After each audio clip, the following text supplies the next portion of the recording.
కొంచెం నడువు లేకుండా, కొంచెం బలహీనత ఉన్నా, జ్వరం వచ్చినా ఏం చేస్తావు తెలుసా? ప్రభు అంతా నీకే తెలుసు అంట. కానీ ఆ సమయంలో నువ్వు ప్రార్థిస్తే, ఆ సమయంలో నువ్వు మోకరిల్లితే, ఆ సమయంలో స్తోత్రం స్తోత్రం స్తోత్రం అని నువ్వు స్టార్ట్ చేస్తే నరములోకి దైవ శక్తి నేను తాకుతుంది. హల్లెలూయా హల్లెలూయా. అందుకనే ప్రభు సన్నిధిలో ప్రార్థన చేస్తున్నాడు. ప్రభువా క్షమించు, నేను చేసిన పొరపాటు క్షమించు, నేను చేసిన అపరాధం క్షమించు, నేను చేసినటువంటి ప్రతి విధమైన నీకు విరోధమైనటువంటి అవిధేయతను నాలో తొలగించి నన్ను జ్ఞాపకం చేసుకుని మరలా మాకు ఆ స్థితిని దయచేయమని యోనా ప్రార్థిస్తున్నాడు. అదేవిధంగా ఇంటి వారు ప్రార్థించారు. దేవుడు ప్రార్థన ఆలకించాడు. మంచి సాక్ష్యం సజీవురాలుగా మన ముందు కూర్చుండబెట్టాడు. కానీ కొంత బలహీనత అనుకుంటుందా లేదా? ఎక్కడో బలహీనత ఉంటుంది. మందుల ప్రభావం, శరీరంలో మందులు తట్టుకునే కృప, ఈ పరిస్థితులన్నిటిలో ఆమె కొంచెం బలహీనత వచ్చినా దేవుని స్తుతించాలనే ఆశ. కారణం ఏంటి తెలుసా? అప్పుడు కన్నా ఇప్పుడు బెటర్. హల్లెలూయా. ఆ సమయం కన్నా ఈ సమయం చాలా బాగుంది. అందుకనే నేను అనుకున్నది దేవునికి నేనేం చేయాలి? చెల్లించాలి. చాలా మంది అనుకుంటారు హాస్పిటల్కి వెళ్ళొస్తే మాటలు కాదు, లక్షలు అవుతాయి, వేలు అవుతాయి. తక్కువగా ఏమి మనకు డబ్బులు ఖర్చు కావు. అంత ఖర్చు అయిపోయిందండి, అంత చాలా వ్యయమైపోయిందండి హాస్పిటల్స్ లో. మరి కూటం పెట్టుకోవాలని అనుకుంటున్నాము కానీ ఆర్థికంగా ఏం లేదు, స్తోమత లేదు. కానీ సమర్పణే. హల్లెలూయా. నువ్వు మొక్కుబడి చేసుకోపోయినా పర్వాలేదు, కానీ చేసుకుని దాన్ని తీర్చకపోతే మనం శిక్షకు గురి అవుతాం. దేవునికి స్తోత్రం. ఆ సమయంలో ఆమె అనుకుంది, మరి మొన్నే మనం కూటం పెట్టాం స్వార్థ కూడిక, కొంచెం ఖర్చు అవ్వచ్చు వాళ్ళ పరిస్థితిని బట్టి. ఇప్పుడు స్వార్థ కూడిక కూడా తక్కువేమీ కావటం లేదు. అందరూ కూడా గ్రాండ్ గానే పెట్టుకుంటున్నారు, మంచిగా వర్తమానం అందిస్తున్నారు. మరి మొన్నే మేము పెట్టుకున్నాం కదా అమ్మగారు కృతజ్ఞత కూడా. ఆ రోజు కూడా మీకు చెప్పిన సాక్షులు నేను మరలా భోజనాలు కూటం పెట్టుకోవాలండి, సంఘమంతటికి భోజనం పెట్టుకుంటానని నా దేవునితో చెప్పాను.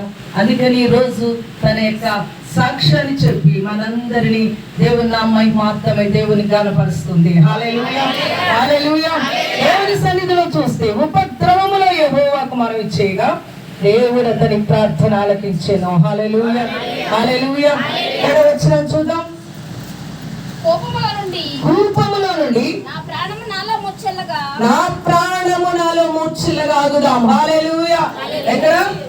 కోపములో ప్రాణం ఏమైంది? మూర్ఛిల్లిపోయింది. సహోదరి చెప్పింది చచ్చిపోయేనేమో అనుకున్నాను, ఇక రానేమో. కుమార్తెకు చెప్తూ ఉంది రోజు ఏమని, వస్తానో లేదో, ఏ స్థితిగతిలో ఉంటానో లోపలికి వెళ్ళినాక. మరి బర్న్ చేయడం అంటే ఆ లోపల కాలడం అంటే ఎంత ఘోరమో చూడండి. క్యాన్సర్ అంటే లోనకి ఆ రేడియస్, ఆ యొక్క రేస్ పంపించి ఆ బ్యాక్టీరియాని కాలుస్తారట. అది ఎవరికి కలగకూడదు. హల్లెలూయా. నడుస్తూనే దేవుని దగ్గరికి వెళ్ళిపోవాలి, కానీ ఇలాంటి పరిస్థితులు ఎవరికి రాకుండా గాక. ఆమేన్. హల్లెలూయా హల్లెలూయా. వింటుంటేనే ఇక రాము తమ్ముడు హాస్పిటల్లో ఈ రోజుకి స్టిల్ 7 days 6 days నో ఆహారం. అరే రిబ్స్ 4 రిబ్స్ పగిలిపోయి లివర్ గుచ్చుకుని బ్లీడింగ్ అవుతుంది. లోన లివర్ను గుచ్చేసి లివర్లో ఇప్పుడు ఫుడ్ మరి దేని ద్వారా అరుగుద్ది? లివర్ బాగుంటే, లివర్ ఫంక్షనింగ్ బాగుండాలి, అప్పుడే మన ఆహారం అరుగుద్ది. లేదు అని అంటే ఇప్పుడు ఎవరు ఆ యొక్క సహోదరుడు బెడ్ మీద ఈ రోజు కొంచెం లేపి కూర్చోబెట్టి కొద్దిగా చూసించారు. అలాంటివి వింటుంటే ప్రభు ఒక్క పూట కోసం లేకపోతున్నామే, 1 గంట నీ సన్నిధిలో గడపలేకపోతున్నామే. బయట లోకమేంటో తెలియకుండా 7 రోజులు అయిపోయింది ఐసీలో. వాళ్ళు ఎక్కడా కాదు. నేను అనుకుంటూ ఉంటాను, ఇంతగా మమ్మల్ని ప్రేమించుటకు నీకేమిచ్చి నీ రుణం తీర్చుకోగలము. హల్లెలూయా.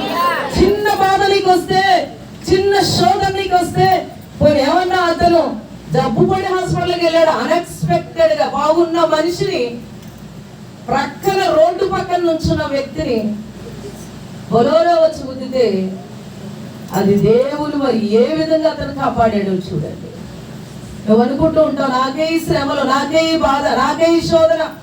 సార్ లోకాన్ని చూడు, ఈ శ్రమ ఎంత శక్యము కానిది, చిన్న శ్రమ, నీ పనులు చేసుకుంటున్నావు, వ్యాపారాలు చేసుకుంటున్నావు, నీ ఉద్యోగం చేసుకుంటున్నావు, నీ డ్యూటీలకు వెళుతున్నావు, నీ ఇంటి పని చేసుకుంటున్నావు, భర్తలకు చక్కగా వండి పెడుతున్నావు, బిడ్డలకు చక్కగా వండి పెడుతున్నావు, పైగా పని కూడా చేసుకుంటున్నావు.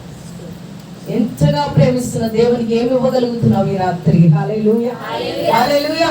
కోపములో నుండి నా ప్రాణము మూర్ఛిల్లగా ఏమైపోయింది? చాలా మంది అంటారు మూర్ఛ రోగం అండి అంటారు. వాడికి ఏం తెలియదు మూర్ఛం అంటే. మూర్ఛిల్లడం అంటే తెలియని పరిస్థితి. మనం వెళ్ళి అతను తట్టి ఏదో తాళాలో లేకపోతే ఏదో చేస్తే అప్పుడు ఏమైందని లేస్తాడు. అట్టి స్థితికి వెళ్ళిపోయాడు యోనా. అప్పుడు దేవుని సన్నిధిలో కూపంలో నుండి నా ప్రాణం మూర్ఛిల్లగా. ఎవరు జ్ఞాపకం చేసుకున్నాడు? చప్పట్లు కూడా దేవునికి స్తోత్రం. మనమైతే ఏం చేస్తాం తెలుసా? పిల్లలు రమ్మను, ఎవరిని పిల్లలు చూడాలని ఉంది, పెద్ద కొడుకు ఎక్కడో ఉన్నాడు, చిన్న కొడుకు ఎక్కడో ఉన్నాడు, మనవరాలు ఎక్కడో ఉంది, వాళ్ళు జ్ఞాపకం వస్తారు. యోనాకి ఎవరు జ్ఞాపకం వచ్చారు? జ్యోతికి ఎవరు జ్ఞాపకం వచ్చారు? ఆమేన్, హల్లెలూయా. అప్పుడు జ్ఞాపకం రావాలి దేవుడు మనకి. ఆమేన్, హల్లెలూయా, హల్లెలూయా. కూపములో నా ప్రాణం మూర్ఛిల్లగా యెహోవాను జ్ఞాపకం చేసుకున్నప్పుడు దేవుడు ఏం చేశాడు? ఈ పరిశుద్ధాలయంలోనికి అబ్బా దేవునికి స్తోత్రం. వెంటనే దేవుడు జ్ఞాపకం చేసుకున్నాడు, చిన్న ప్రార్థన చేశాడు. పరిశుద్ధాలయంలో, పవిత్రమైన ఆలయంలోనికి తన మరి వెళ్ళిపోయింది. హల్లెలూయా. అది భక్తి అంటే. మనం ప్రార్థిస్తుంది సింహాసనం గడగడలాడాలి. హల్లెలూయా. దేవాది దేవుడు తొంగి చూడాలి ఎవరి ప్రార్థన ఇది, ఎవరి నీతి గల ప్రార్థన, ఎవరి యథార్థత గల ప్రార్థన, ఎవరి ఆసక్తి గల ప్రార్థన, ఎవరి విశ్వాసము గల ప్రార్థన. ప్రార్థన అందరూ చేస్తారు. ఆ ప్రార్థన ఎక్కడికి వెళ్ళాలి? పరిశుద్ధ ఆలయములో ఉన్న దేవుని యొద్దకు